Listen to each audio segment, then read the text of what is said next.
सांगा नाव सर. माझं नाव मोहन, आम्ही संत रोहिदास नगरमध्ये राहतो. आणि 4 दिवस साप दिसालाय 4 दिवस झालं साप आणि आता मात्र तासभर इथंच थांबलाय. तासभर इथंच आहे. त्याच्या पाठीमागं किंग कोब्रा आणि अजगरी लपेल असं ठिकाण असताना सुद्धा साप असे कसे काय थांबू शकतात. तर उन्हाच्या वेळेला माणसाची तर लाई होतेच.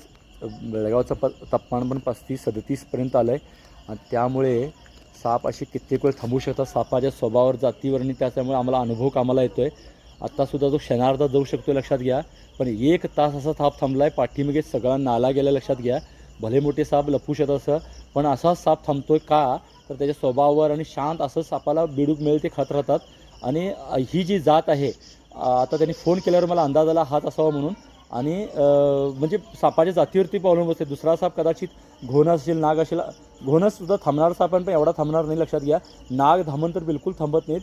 पण वेरुळा जातीचा साप कित्येक वेळा असा तुम्हाला थांबलेला दिसू शकतो लक्षात घ्या. आणि रस्ता हा लक्षात घ्या. आणि 1 तास तब्बल हा असा थांबून इथं आणि क्षणार्धात पण जाऊ शकतो तो.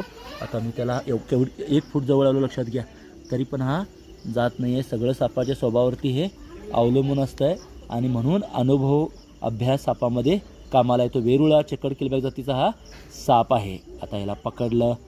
देशातला सर्वात रागीट साप पकडूनसुद्धा लक्षात घ्या काय करत नाही. याच्यापेक्षा वेगळं सांगण्याची गरज नाही. आपण सापाला का घाबरतो, आता मात्र क्षणार्धात पडला असता तो. आणि सापामध्ये असं बरंच काही माहिती असणं, अभ्यास असणंही महत्त्वाचं असतं आहे. त्यामुळे साप पकडणं सोपं जातं लक्षात घ्या. म्हणजे आत घुसाला आहे बघा आता हा तो. आणि परत दुसरा मला कॉल असल्यामुळे रात्रीचे कॉल वाढलेत. मी सरळ ह्याला आता बंद करतो. धन्यवाद.